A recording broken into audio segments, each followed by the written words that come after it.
Have you checked out projectresurrection.blog? I promise it's the website that will stay the website. And I'm putting some work into it, trying to make it so you can find some of the series and have those episodes separated from just the Podbean setup where you kind of have to scroll through everything. The sermons are being set up there. There'll be more stuff. I'm releasing some old interviews from Issues, etc., so that you can find those all together. It's also going to be the place where anything that's new is being published. So on that homepage there, it is also the blog not meaning I'm going to write there, but it's where I'm going to try to put everything that I can that I'm doing. So if you want to follow my teaching, you can do it there. That's projectresurrection.blog. Yeah, you heard me, projectresurrection.blog. Also, I really do hope you enjoyed the Raw interview last week with Pastor David Peterson. I was able to do 5 during that week. I'm not going to be releasing them all at once. I want to keep Daniel going, but you will get the second next time. That's with seminarian Bill Winter, a former military serviceman, former farmer, father. Really interesting conversation about all manner of things. So look for that episode next week while I'll be in Florida with my family, speaking at the family conference at Grace Lutheran Church in Naples. You can Google them to find more about that if you like.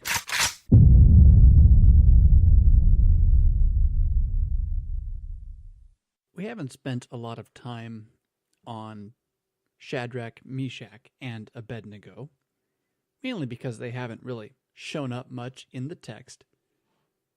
But these 3 companions, whether they were friends or not, it's hard to say. Probably, and suffering does forge bonds of brotherhood, right?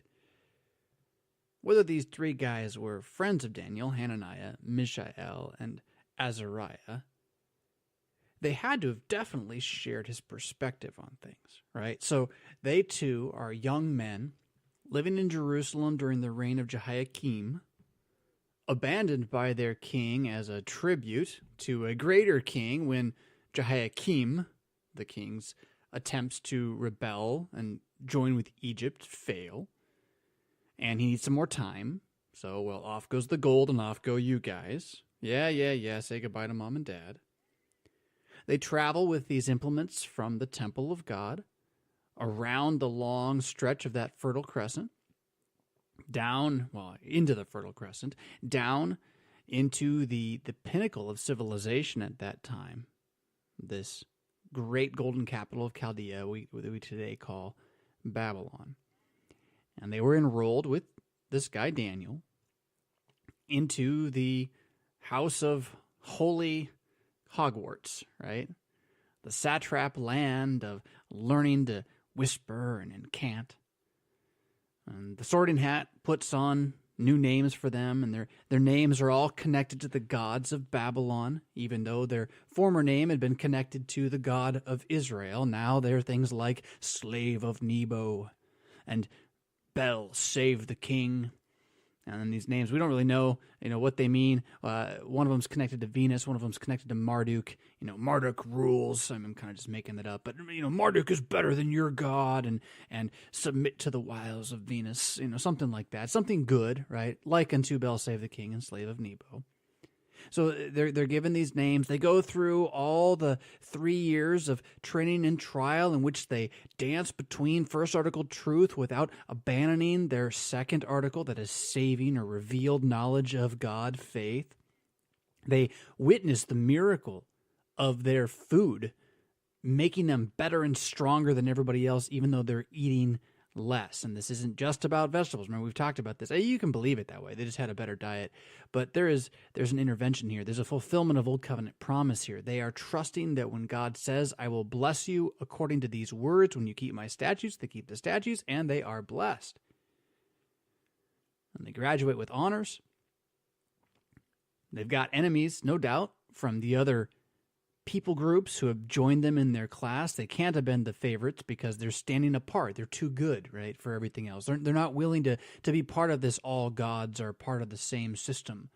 Remember that the Babylonians, you got to think of them a little bit like the Greeks and the Hindus mixed together. So they definitely had a pantheistic view of godhood and gods, and that'll come back in a little bit now in today's story. But they believe all the gods exist. That's not the question of whether they exist. It's how strong are they and what can they do. And the fact that you would think your God so awesome that even though you lost to their God, you're going to keep worshiping your God and not recognize their God or acknowledge that we have our gods. That's just obstinance on your part. That's just rude. What makes your God so much better than all the other ones? Don't all paths lead to heaven? Right? That mentality was definitely already there long ago. Someone comes up with the day, they're like, oh, I'm so clever, I thought this up. No, it's just what humans always think. It's what humans always think. That being said, they get through all of this and still graduate with honors. And they got their regular entry-level magician jobs in whatever school they excelled in, living at the heart of this Chaldean corner of Chaldea.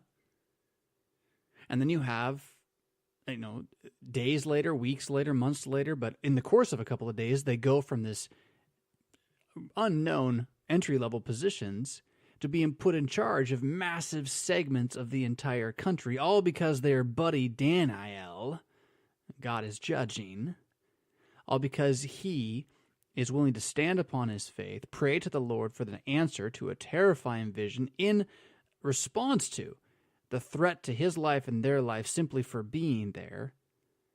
And God gives him that word. He gives him that spirit of prophecy to understand what Nebuchadnezzar's dream meant, to preach it to him. And the result is, not only is he elevated to the highest position under the king, or close to it, but they're elevated as well.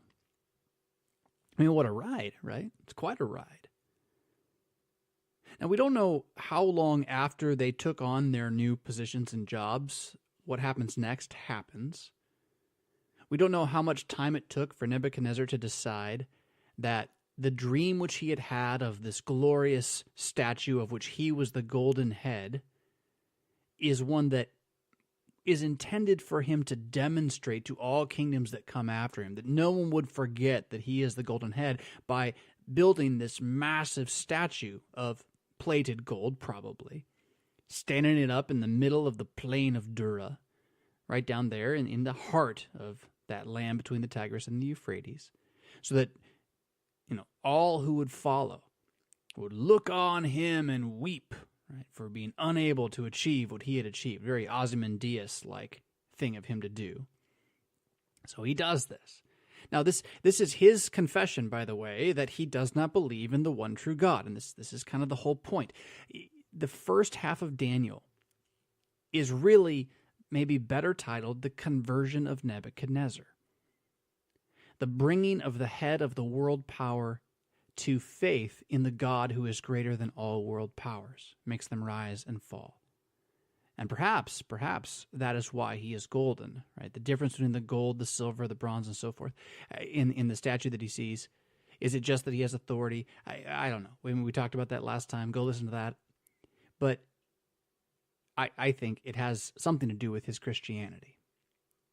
And he is not converted by any means yet. He knows there is a powerful God who Daniel serves. And he has begun to recognize that publicly. By the end of what we're going to see happen next, he really knows this God is there, and he really recognizes this God publicly, but he does not believe. He does not believe. That is yet to come.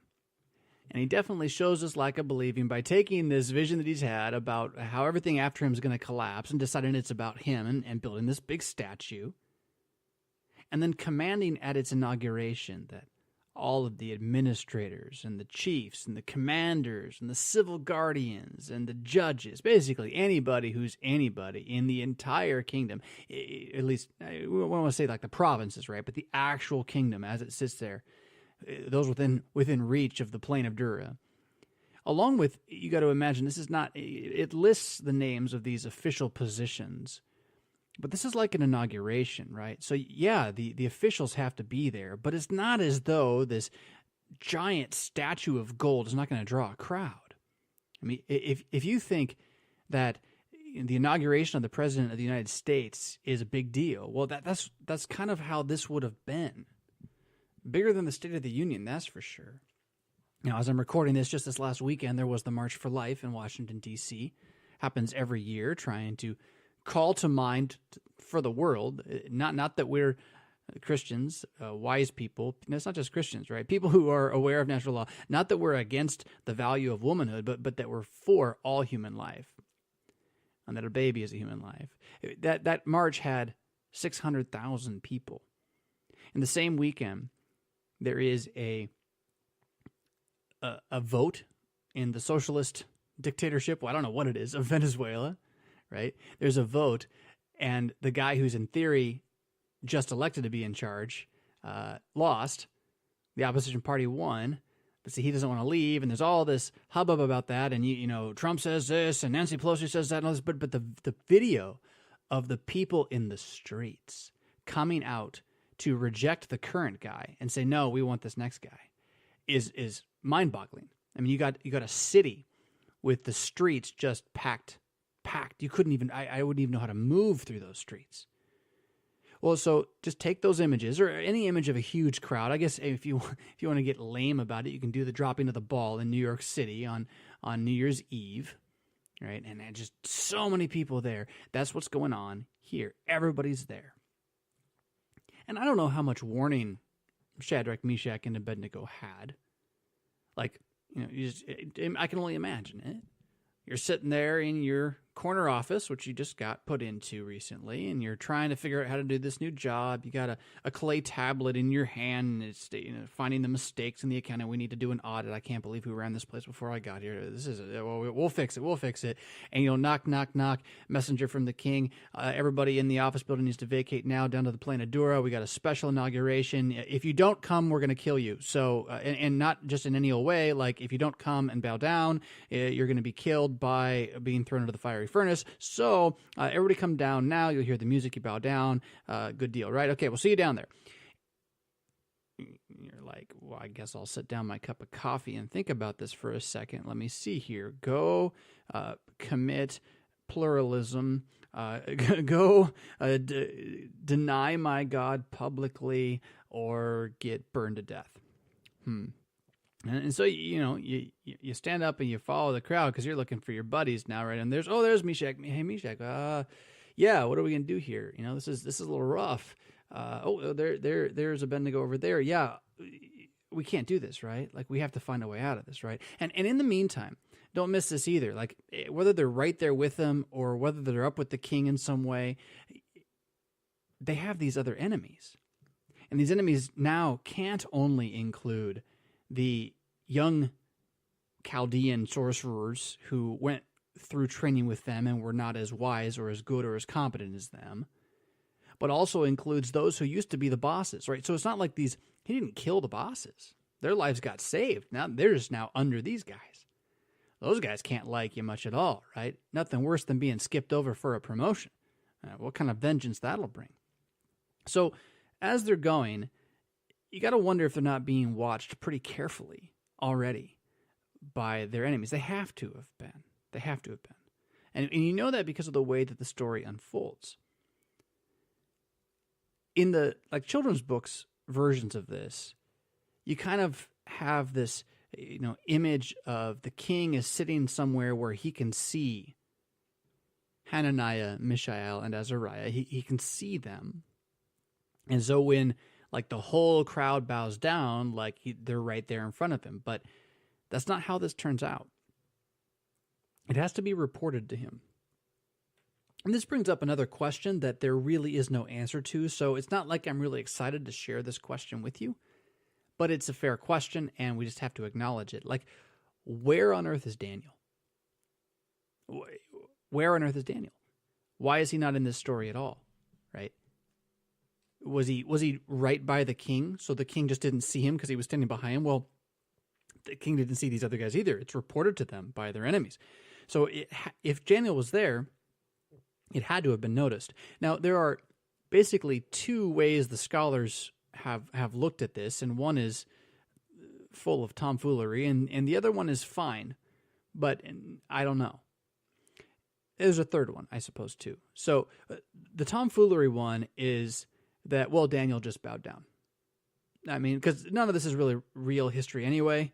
So whoever Daniel really was at that point, he didn't think much of it. These guys did, and now there's a mythology about them. So Daniel was just there by the king. He bowed down. No problem. Well, yeah, okay. If you take that position, you're not a Christian. And it's not a one-to-one, but it sort of is. So indirectly, you're basically confessing you don't believe anything the scriptures say. So we can't go that way. Then you have the idea that Daniel just didn't come.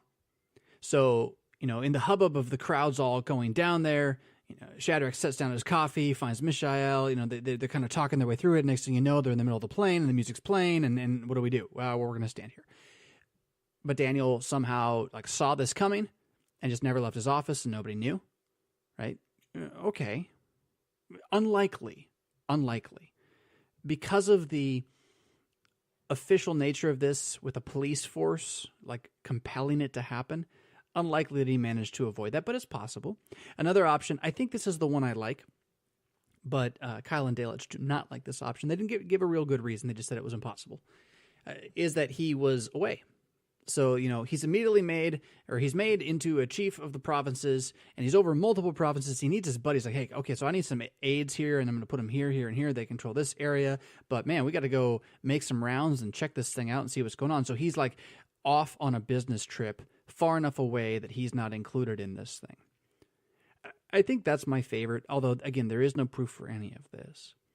But it's an interesting thing, right? The book is the book of Daniel. There are miracles that involve the salvation of Daniel multiple times, and yet he's not in this little story at all. And that's because, what is this first half of the book about? It's about the conversion of Nebuchadnezzar. Daniel is only a player in that, right? So that's why he's not here in terms of storytelling, but why he's not here in terms of historically, we don't have that answer. So they find themselves then in this massive crowd. More than you could see, so much so that if everyone bowed down, you wouldn't even notice unless you were standing near them, right, that they weren't. You wouldn't be able to look out from the king's position and see who is and who is not willing to bow down. It's just too wide, too far. I don't know. I think, again, about maybe I've seen images of some of these concerts that famous American bands will do in India or Nepal, right? And you just have this sea of humanity out there watching them. So something like that, only maybe bigger. And it is intended to be a concert, right? This is an inauguration, but it's also a musical festival. And that part of the text is a little odd, right? So the proclamation reads like this. This is Daniel chapter 3, verse 4. And the herald proclaimed aloud, "You are commanded, O peoples, nations, and tongues, that when you hear the sound of the horn, pipe, lyre, trigon, harp, bagpipe, and every kind of music, you are to fall down and worship the golden image that King Nebuchadnezzar has set up. And whoever does not fall down and worship shall immediately be cast into the burning, fiery furnace. Have a nice day and Merry Christmas." Well, it doesn't quite say that, but it's odd though, right? This list, and our English makes it sound kind of cheesy, weird, right? So horn, pipe, lyre, trigon, harp, bagpipe. There were no Scots back there. No. Well, see, this shows how little English is able to handle some of these things. I think it probably would have been better to keep these in the original tongue. That's just my opinion. I don't always like when we do that. We've done that with things like baptism as a word, and I think it gets in the way sometimes. But in this case, it's not helpful to have these things connected to images that we just can't conceive of. So, there's two ways to look at this. I'll give you a couple of the names. We're not going to go into too much detail, but the real thing is what this symbolizes, or what this means in the bigger picture. So you have this thing called the karana, which we translate as horn. It's a far-sounding horn, right? It's a tube of some sort that would be able to bellow a brass-like sound for a great distance. But, Kyle and Dalich call it a tuba. So don't think trumpet. That's not quite right. And then you have this, I'm going to pronounce this wrong, mesroketa, which literally it means the thing that hisses, right? Or perhaps the slide whistle. But it probably was referring to a flute that was made out of a reed, right? So a very well-carved but cheaply made flute.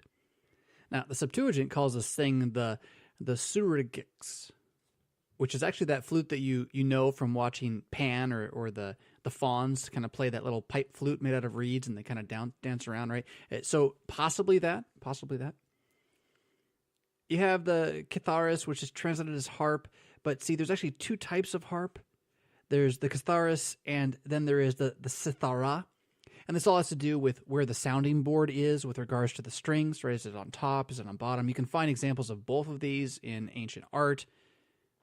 And then there's this Greek name, the symphonia. You can even hear symphony in that, right? But this is the bagpipes. But it's not the bagpipes like from Scotland. It's closer to something that in Italy in the last century they would have called a sampogna. There's two pipes placed in a bag. I honestly don't know what that is.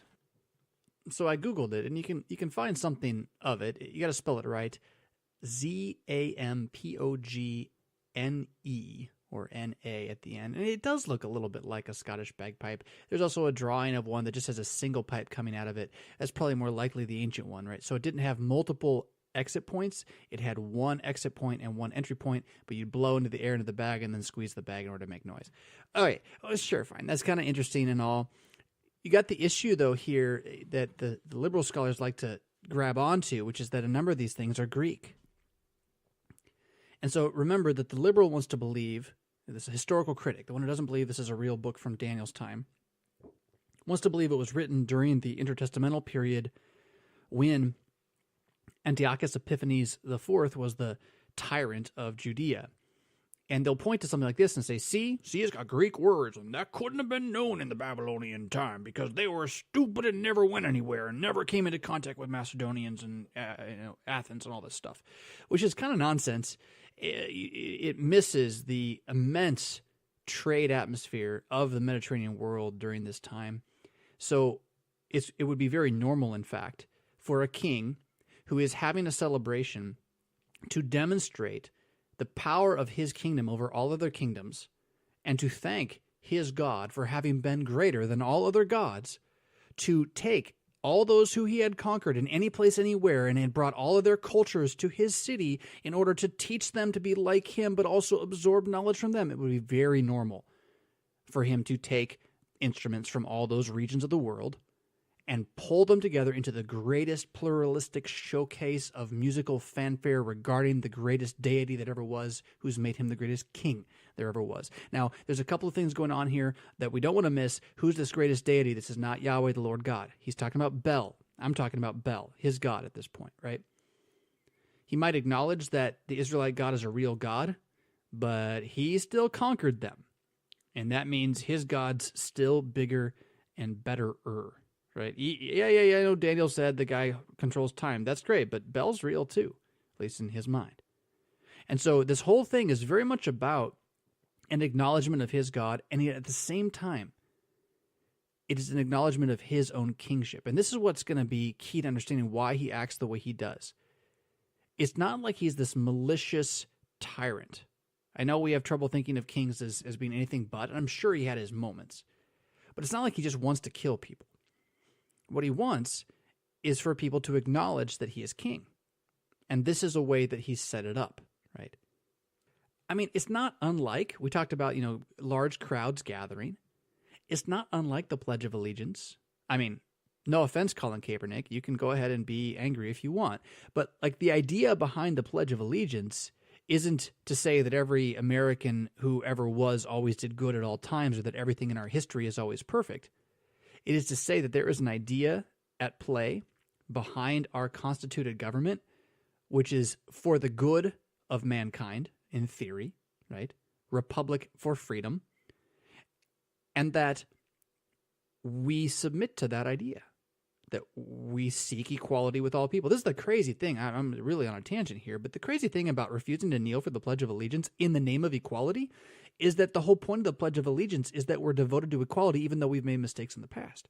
Like the idea is that we're going to keep getting better at this, not worse, right? So strangely, the one who won't kneel is actually saying, I don't believe in equality, which if you follow the conversation, it's true that the far, progressive edge of the race debate doesn't believe in equality at all.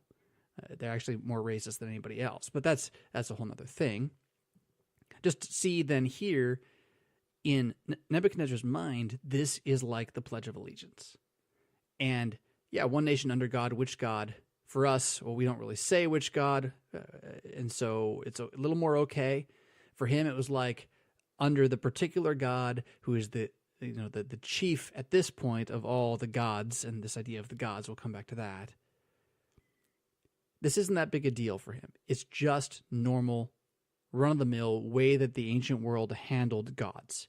They're all kind of real, and sometimes they're stronger, and sometimes they're weaker, and right now this one's stronger, and it's why I'm king, and so if you reject this, you actually are rejecting my kingship, and you are a threat to the kingdom, and that's the threat here. Yeah. So to show this off, though, too, right? So to show this off, he has all this music to get people to acknowledge he's the ruler of all these different nations. Now, I don't know quite how to imagine this. This would not have been an orchestra. This would not have been like we're really prepared with this four-part movement with different, or four-part symphony with different movements that are all kind of together, and all these musicians really know how to make all their pieces work together. It would have been, I mean, to our ears, I don't think there's any way to argue against this. It would have been noise. It would have been blowing on things hard, right? You ever seen a kid like try to just blow on an instrument that, blow through a trumpet or a clarinet or whatever? They might have been good at it, but it still would have just been blowing hard on the noise, right? And then you're taking a bunch of different ones and just shoving them all together and saying, all of you do it now, right? It reminds me of, I heard a story once. This was on my vicarage. Don't tell a lot of vicarage stories anymore. But I heard a story once about a family who had visited one of these big, awesome, growing, church growth / Pentecostal congregations. And in the middle of the worship event, call it church if you want, in the middle of the worship event, the worship leader, who was a lady, had gotten this idea that diversity is so awesome that we'll just stop playing and I'll shout, sing whatever song comes to your mind right now, and all the band will be ready to do this, or we'll have prepared each a different, we won't talk to each other, we each have a different song, you just start doing it. And then everyone else will do it too, and it'll be this amazing glory moment from God. And these Lutherans are sitting there visiting, and they're like, holy moly, it was chaos. It was just disgustingly odd, like just noise. Everything was in conflict and discord, which is what happens when you don't plan your music, right? Well, the ancient world, while they may have had some level of musical planning, it certainly wasn't progressed to what we would call music today. It would have been noise. And the point was, when you hear all this noise that you can't miss, when it gets so loud, everyone's got to acknowledge the kingship of Nebuchadnezzar. And the way you acknowledge that is by bowing down to this image of his god Bel, right? Or him as the image of the god Bel. So now here's Azariah, Mishael, and Hananiah out in this huge, massive crowd. They've been pressed together. They can see kind of off across the plain here, this huge statue. They've heard the proclamation, and there's the noise. And everyone around them is suddenly kneeling down, and they're just stuck looking at each other. One of them shrugs. Oh, here we go. And that it happens, and everyone gets up. That's cool. He's inaugurated. All right, let's go back to work. Right? They all go back to work like that. It passed without too much of an issue. But see, Malfoy was, right there, right? And if you don't know who Malfoy is, then you probably should read Harry Potter, or at least watch the first movie. I'd prefer you read them. I'm not a fan of the movies, but he's the guy who was the equivalent of Harry at the school for the wizards, who was his enemy and was a real jerk and hated him and did everything he could to harm him, right? So who was there when Azariah didn't kneel down, but whoever his enemy was in some way, or at least a friend of the enemy, right? Or maybe the boss who he's to plant. It doesn't matter who, but you get the idea, right? Malfoy is there. And he sees that they're not bowing down. He's got to be just smirking ear to ears because he's wanted this, right? He's wanted this opportunity. Oh, they got him now.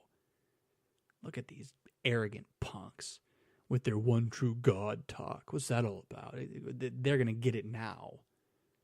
So somehow, quickly, but it doesn't necessarily mean that moment, the word gets back to the king. It's brought before the king.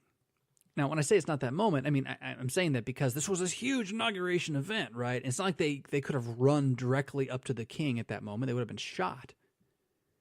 But quickly, probably within the day.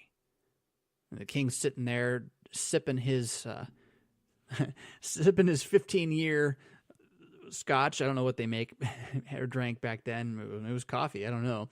But he's kicking back in the evening. It was a good day. Inauguration went well. That statue will stand till the end of time. And, his advisors who also have it in for the Jews. And this is a theme, right? In the intertestamental period, in the exile period, just think of the book of Esther. People don't like these people who have benefits because their God is for them. So, his advisors come in. We got a guy you got to listen to. He says there's these 3 guys, and they're in charge of a bunch of stuff, and they're these Jewish guys, right? And so, you just got to hear they didn't bow down today. Now, the way the text gives us this is really kind of interesting. Shadrach, Meshach, and Abednego have not been mentioned yet. We've got the whole proclamation. We've got all the music. And verse 7 just tells us, therefore, as soon as all the peoples heard the sounds of horn, pipe, lyre, trigon, harp, all that stuff, right? Every kind of music, all the peoples, nations, languages fell down and worshiped the golden image. Now, I can't help. I'm sorry. This is a stupid hobby horse, but I just got to say it, right? If you just take that text literally, that means Shadrach, Meshach, and Abednego did bow down. All the peoples, it says. All of them. It says it right there. The Bible says it. Oh, yeah, read the text. Why am I mad about that? Because this past year I was accused of heresy by someone locally because I refused to say that every Pharisee didn't believe in Jesus before he was killed. Just because there's places where it says all the Pharisees were against him. So, yeah, they were. But that doesn't mean every single one. Just like right here, all the peoples. Right? It's a broad term. It's so common in the Bible. It's common in language. We do this. We have hyperbole, or a part for the whole, or the whole group represented by one individual. Anyhow, it does not tell us in this, if you're going to be that kind of wooden literalist, and I don't think that means you respect Scripture. I think it means you disrespect Scripture. Well, then it doesn't mention Shadrach, Meshach, and Abednego. But verse 8 tells us, therefore, at that time, certain Chaldeans, right, these are those who are part of the schools, those who are of the wizarding class, came forward and maliciously accused the Jews. Interesting here, too, it still doesn't mention anybody by name, right? It just says the Jews, and there's more than a few of them. It's not the full exile group yet, probably, but it's more than a few. Now, it is going to say in a few verses that this is Shadrach, Meshach, and Abednego, but again, part for the whole here. These are the guys who actually did it, but notice the picture being bigger than just them, right? The phrase that we translate, come forward and maliciously accuse them, I really like the literal read on this. It says in the Aramaic that they came forward to eat their flesh, right? Which it doesn't mean they're actually cannibalistic. This is an ancient colloquialism. And we actually have a very similar one today. Like someone gets really mad and they want vengeance. They want their pound of flesh. Same kind of idea. It doesn't mean you're actually going to go cut the guy's leg, right, and rip out pieces of muscle. But they want to devour their flesh. They want to take from them what they most prize. They're after it by a maleficent means and way. So they go in and they declare to the king, "Oh, king, live forever." Right? Oh, listen to that. That's Belteshazzar, right? May the God who is Bel protect and save the king. Now, it isn't really Belteshazzar, Daniel's name, but it kind of is, right? That's how they call him. "O king, live forever. You, O king, have made a decree that all shall do this thing with the image," yada, yada, yada, yada. But, there are certain Jews whom you have appointed over the affairs of the province of Babylon, Shadrach, Meshach, and Abednego. These men, O king, pay no attention to you. They do not serve your gods or worship the golden image you have set up. Notice the you. They are playing to the king's ego. They are playing to the king's paranoia. They are playing to his pride and his hunger for the power which he does have to be recognized by others. They are intentionally painting this in the worst possible way so as to infuriate and enrage him. And that's, in fact, exactly what takes place. In a furious rage, he commands that these guys are brought before him. And it's worth noting here that while he's in a furious rage, he also is a fairly reserved and controlled king. He doesn't say, well, then throw them all into the fiery service. He actually holds a trial. He says, bring them here. We will put them on trial. And when he does that, when he brings them before them, he actually gives them a chance to both prove themselves to have not done it and or to actually just go ahead and do it right now. So he's mad, but he wants to really know. And the question that he asks here, is it true that you do not serve my gods? Again, here the original language has a little more of an edge to it. So it's like he's searching for something. It's not just, did you not do it? Where were you on the night of the 5th of December? It's not just like that. There's a little bit of a why, right? Would you do this to me? You who I have elevated to this level of power? Do you scorn me? Like you can see his hurt in the language here a little bit. He's confused. Why? Why would you not simply acknowledge my God as well? I've acknowledged your God. Why won't you acknowledge my God? After all, I'm here in charge of you, am I not? Why would you do this out of scorn? Look, I'm so reasonable now that if you're ready, if you can show me, prove to me this was not a scorn. It may have been indeed ignorance on your part, right? Just tell me that's what it was. Here, look, we'll get in the musical instruments. We'll have them all play it right now. Horn, pipe, lyre, trigon, harp, bagpipe, every kind of music, and you can fall down and worship the image right now, and everything's going to be well and good because this has to be just a misunderstanding. I'm mad, but really, I don't want to be, but I will be. Because if you do not acknowledge my kingship by worshiping, you shall immediately be cast into the forge. And who is the God that shall deliver you out of my hands?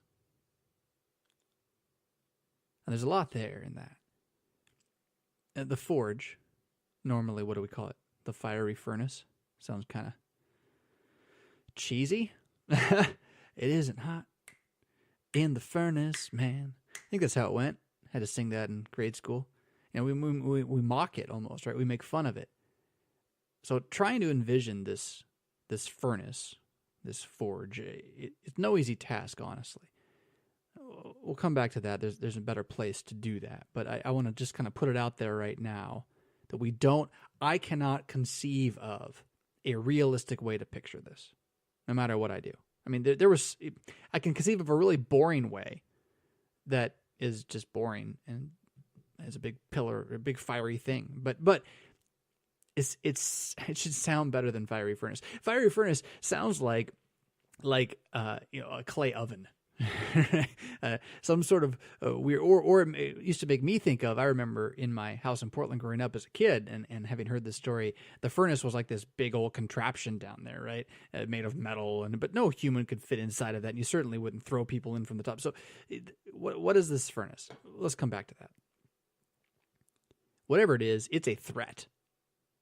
And in that threat, he confesses that he does not believe in the one true God, because while he believes in the gods, most surely, and believes that they are powerful, they can give visions and do stuff like that and help him fight and defeat his enemies, like, really, once I've put you in fire, like, let's just build a big fire and I'll just tie you down into the fire, like, really? There are no gods who can stop that. They would have to strike me dead before it happened.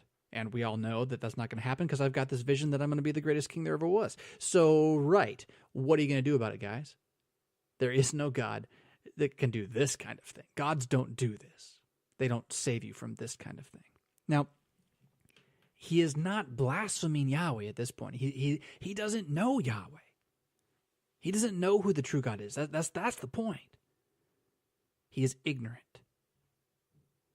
Now, the response that Shadrach, Meshach, and Abednego have to this is really quite profound. I mean, it's noticeable that they don't call him king. They just say to him, "O Nebuchadnezzar."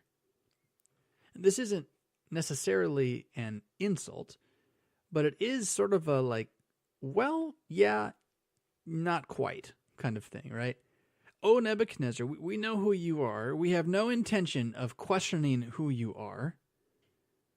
But, we don't even really need to answer you, honestly. Like, if you think that we're not for you, you're foolish. Our God teaches us to serve in the nation in which we have been set. According to the prophet Jeremiah, we heard him preaching it before you brought us here. We're going to do everything we can for you. But here's the thing. Like, if you think that you're going to harm us in such a way that our God cannot save us, you are gravely mistaken. Now, this doesn't mean that they were believing that they would not burn in the furnace. This is so important. They were not believing that they were going to have a miraculous encounter with God at this moment. Now, had they had a miracle, I've made the case that the vegetable-eating power of diet that they got, that was a miracle. But it was a miracle based on something very specific. It was based upon the promises given to them in the Old Covenant to follow the laws that God had prescribed, and he would see them through things. And all of that, if you don't know this, you need to know this. All of that is not about being saved from my enemies right now. The ultimate hope of the Old Covenant, just like the New, is the resurrection of the body from the grave. This is why Abraham was willing to sacrifice Isaac. This is why Joseph had his body taken out of Egypt back to the promised land, so that when the resurrection occurred, he would rise with all of his family and be there with them, right? This is the hope that David confessed when he said, you will not abandon my body, my soul to Sheol, or let your Holy One see corruption. They believe in the resurrection of the dead. And so they stand there before this king who is saying, I'm going to burn your bodies in the fire, and what God is there to stop me from doing this to you? And they're basically like, well, you're right. We got nothing to say. You go ahead and do that to us if you want, but you got to know, no matter what happens, it's not actually going to do anything to us. And this is no audacious expectation of some mystical moment miracle, which is actually what's going to happen, but they're not expecting that. This is a faithful resignation. This is them praying the Lord's Prayer. Thy will be done. Kyle and Dale like to say it this way. The three simply see that their standpoint and that of the king are altogether different. Also, that their standpoint can never be clearly understood by Nebuchadnezzar, and therefore they give up any attempt to justify themselves. But that which was demanded of them they could not do, because it would have been altogether contrary to their faith and their conscience. Without fanaticism, they calmly decline to answer and only say, let him do according to his own will. Thus, without superstitiousness, committing themselves to the deliverance of their God. Now, that doesn't mean that Nebuchadnezzar liked it, right? They simply stand firm and say, look, king, you're going to do what you're going to do. We can't really do something against our God. And with this, his face changes toward them. That's the way the language reads. His face changes. His rage and fury are so much there that, like, you've seen this, right? Where the guy he's grimacing and his face turns red and there's like a vein, like, pulsing on maybe both sides. It's like he's going to pop. He is so enraged. He has been fully reasonable with them. He has demanded nothing of them he would not demand of himself. He is giving them full liberty to continue worshiping their God, and they are simply refusing to acknowledge his reign by means of his God. This is insane on their part. They are obstinate. They are a useless, mindless troubler. That's it. Nothing more. And so he announces, right? Multiply the forge to 7 times its full heat. Now, that would have been a lot. Again, so now we're back on this forge thing, right? How do we imagine this thing? That it could be amplified to 7 times its heat. Well, what was it for? Like, I don't think, I've never seen this, maybe someone can prove me wrong, but I'm pretty sure that ancient kings didn't just keep fiery furnaces lying around so they could have one for stuff. And this wasn't like the normal means of punishing people. It would have been very expensive, even for a king, to keep some sort of like permanently heated thing for throwing humans into. I mean, maybe. I've not seen any research to say that they have. This is a unique thing What was it for? What? And here's the thing. It's not like it's that tough. Now, this is full-on speculation. The Bible doesn't tell me so. But it's not like it's that tough. What had just happened in the last couple of weeks? Oh, had they just built a giant statue made of molten metal? Oh, yeah, they had. Oh, wait. So maybe there was this huge, like industrial level forge, one of a kind, built for the sole and glorious purpose of creating the greatest statue there ever was to commemorate the greatest king there ever will be under the great God that made it so. This is why, again, rather than fiery furnace, you got to hear it as a forge. And if you want, I don't know how to imagine this in ancient world imagery, but I can do it if I think of dwarves. Yeah? We'll go back in the Tolkien world a little bit here. You think of the Lonely Mountain in those movies recently, that all those massive forges. Or if you're into any kind of fantasy world, the dwarves and their smithies under the iron hills, pounding away, melting everything in this grand heat. And you've seen images of forges dealing with steel, right? This boiling molten level that kind of, boiling molten metal that can be like poured and laying out into huge beams and bars. Now, how does that actually apply? I don't know. But that's how I'm going to think about it, right? So there's this tremendous one-of-a-kind forge made of some kind of stone so that it can be heated beyond anything that had ever been done so that they could do this massive amount of metalwork all at one time. And with that, so over the top of it somehow would have been a way to put the thing in which you melted the metal, right? So inside, lots of coal, right? Or just, I don't know what they were using to generate the heat. But over the top is a hole where you could then melt the ironwork. So it wouldn't have been iron, but you know what I'm talking about. And then you have to have, though, near the bottom, a way to get the fuel into the forge. So there's a way to get close enough to throw the stuff in, right? So to heat it to 7 times the normal heat, and how do they measure that? I don't know. But if you can imagine, like a steampunk world, right? Steampunk dwarves, there's a meter there on the side, and you're watching it go up, past ridiculous speed to ludicrous speed, right? It's so hot then that when the military men, the soldiers who grab Shadrach, Meshach, and Abednego and take their fine silken clothing, including their hats and the special shoes, the language there is, people debate a little bit, but basically they were wearing the three classic parts of Babylonian garb. They wrap them in their own clothing. They use their clothing like a straitjacket and wrap them up in it so that they're bound and tied and they cannot move, which is going to mean they're going to burn that much faster in a sense because the clothing is definitely flammable, right? And then they're tied up in it so they can't run out or anything like that. These soldiers, these mighty men with their military armor, if you want to imagine them as dwarves right now, why not, right? Big beards or something. They probably did have big beards. They lift these guys over their shoulders, and they see that the forge has been heated to the right amount, and they go up on this scaffolding that's been built temporarily, right, for melting the metals, and they get close enough to throw them in. And actually, as they're right about to throw them in, the heat that's rushing up out of the top of this thing is so intense that it actually burns their faces and their arms. They collapse, and they fall down dead, dropping these 3 guys into the even greater heat. I mean, they got to be dead already, right? So down on the ground, but far enough away that he's not near the heat, the king and his advisors are looking into the hole through which the fuel would normally be put, but no one can get any more fuel in there. It's too hot. They see the collapse of their men above. They see the bodies drop down. They land on the fire, and he's watching, and maybe there's like a scattering of ash and sparks fly a little bit, and there's a moment, and then he can't quite tell what he sees. Like it looks really weird, but there's 3 things that seem wrong about the picture Nebuchadnezzar sees as he stares into the heart of this glowing forge. One is that he threw in these guys who were tied up, completely tied up and bound up in their own clothes, like they're in bags, right? And now he sees guys that are not tied up. They're walking, which they shouldn't have been able to do.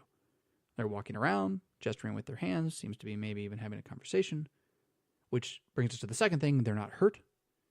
They really should be. Those other guys died. They didn't even go in. These guys are in.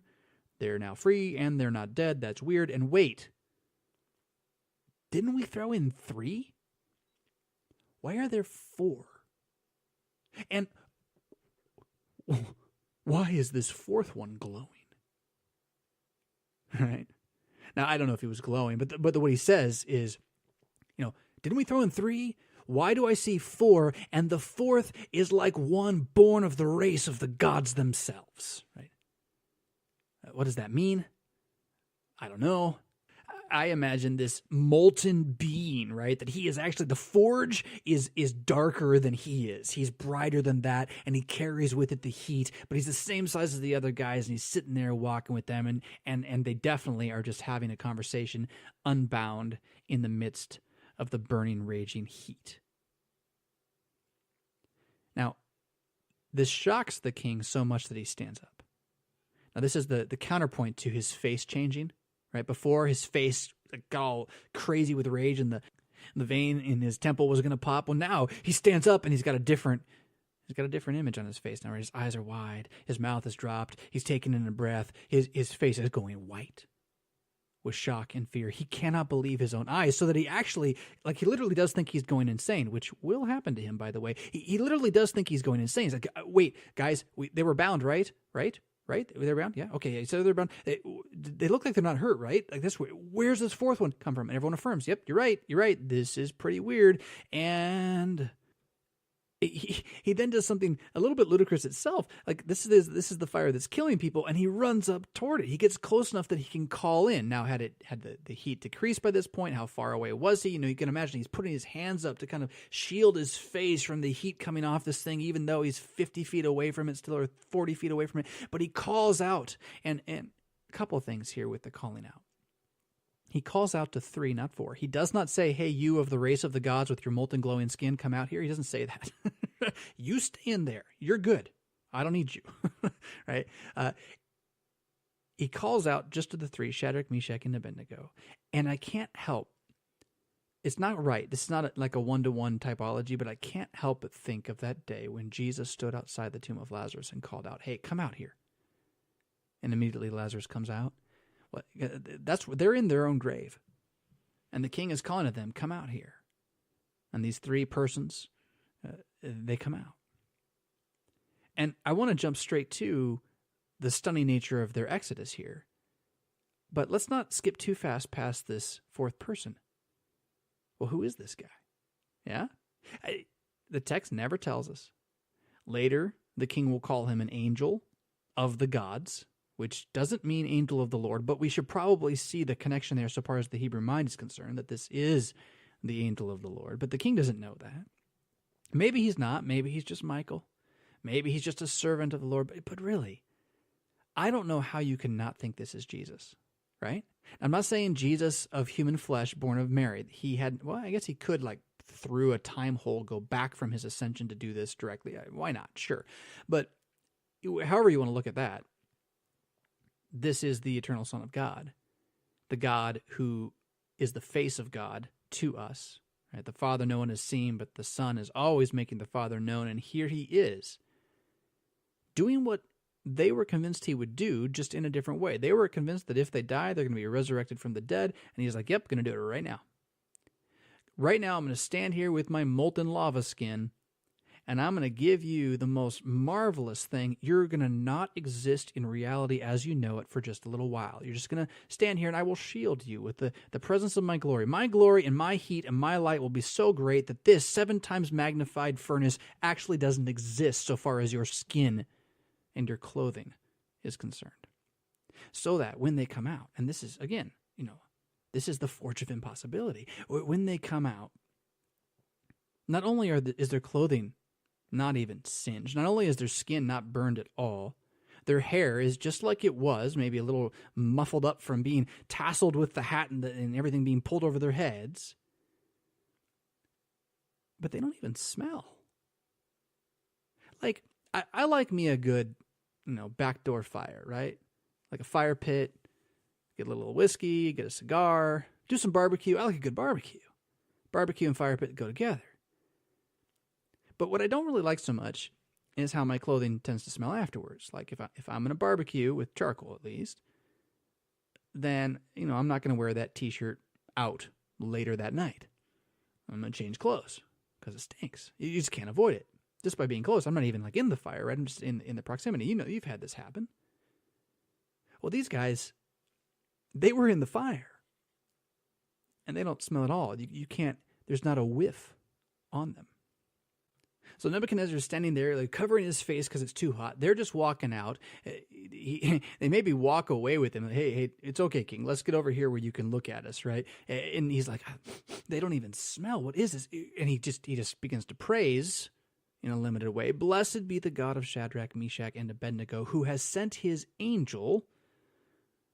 What does that mean? Sent his angel and delivered his servants who trusted in him and set aside the king's command and yielded up their bodies. Right, to resurrection. Yielded up their bodies rather than serve and worship any god except their own God. Now, the thing about the angel language here is that angels aren't really a part of ancient Near Eastern mythology. There are varying kinds of gods, different levels of beings. If you want to put it kind of through the Greek spin, dryads and lesser gods and other spirits, right? Different stuff. But the idea of the angel, as we conceive of it, really wasn't part of the way they thought about it. So it's weird, right? Probably a translation issue that the Aramaic is using, and we don't want to read too much into Nebuchadnezzar's understanding of it. So that in his mind, he is basically saying that your God, this wasn't your God in the furnace. He is a messenger of the gods. He is one who was sent by your God to save you. But your actual God wouldn't do... No, you see, he still is in this mindset. What God can save you from my hand? No God actually comes down in a body. Not like that. Not for you or me or anybody. Nothing like that. There's no incarnation, right? So just see it more as in that direction. And as I mentioned, by the way, not an angel like we would think of. Just recognize that we don't think of angels right today either. Most of our art and images that deal with angels has nothing to do with the biblical angels. Sometimes they do look like humans, but usually not like the pretty ones that they have to say fear not when they show up for a reason.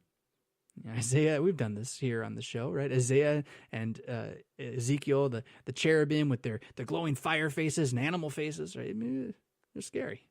They're scary. So this guy was scary. This was molten Superman down in the fire, right?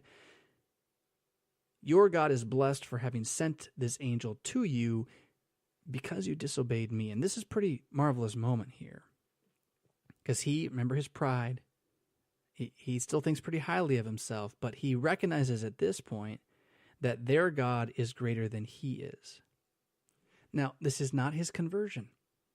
And the key to this is back in verse 26.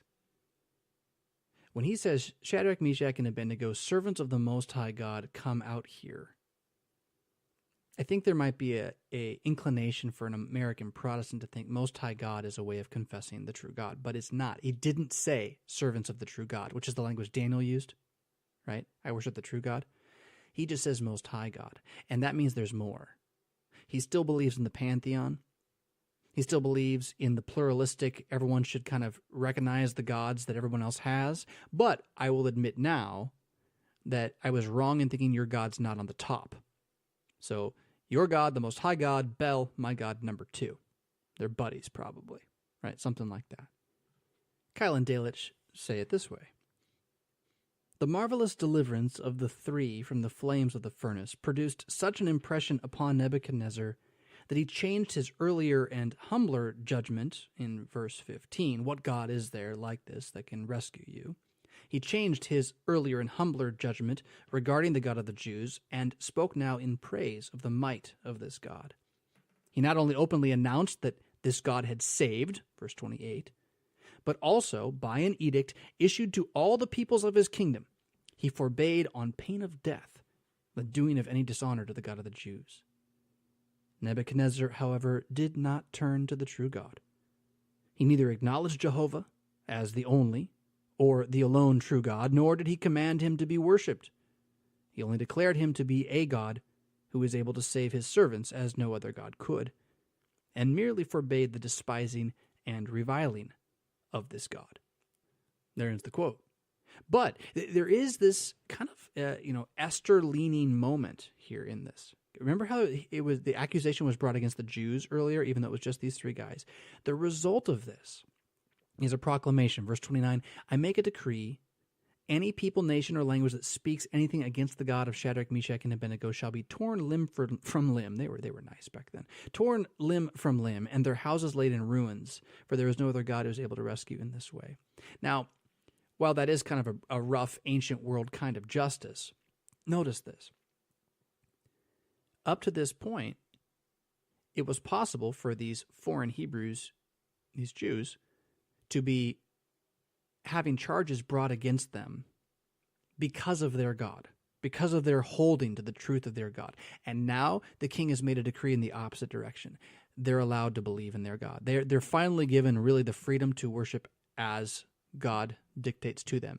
And if someone were to try to be prejudiced against them or accuse them, they now have legal recourse in Babylon to defend themselves, which is kind of a key thing here, right? So in and underneath this, the world power has had the Word of God inserted into it, and the Word of God is beginning to bubble up to the top and benefit everybody, frankly.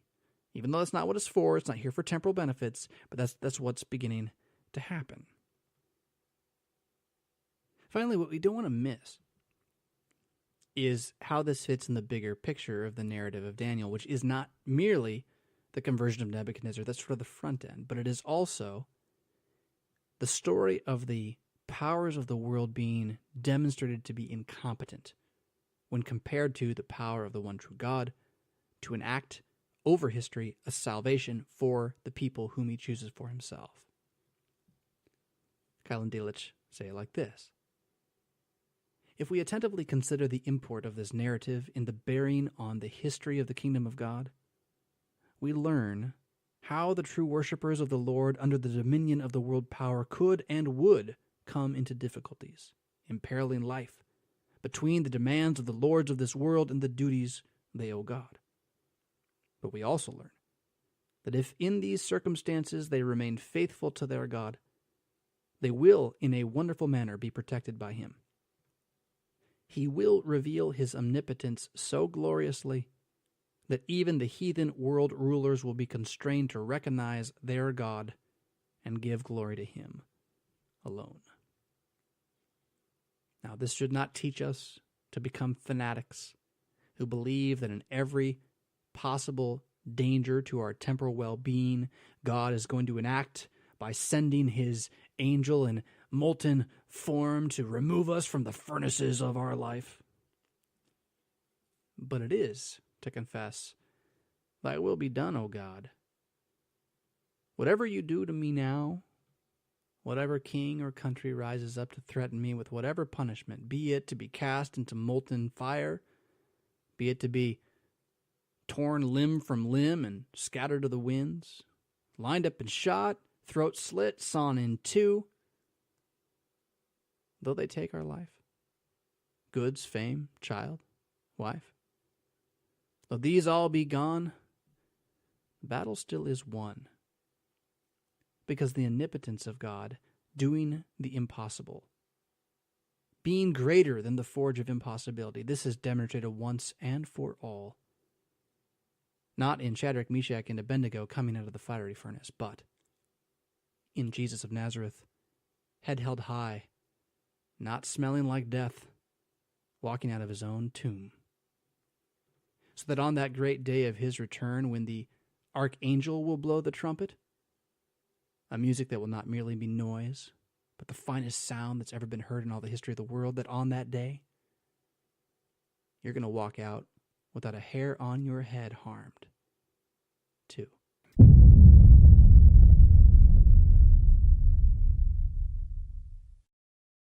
Was that worth $1? What about $5? Project Resurrection is made possible by listeners like you and your patronage of my husband's work. Click the Patreon link in the show notes to sign up. Pretty please?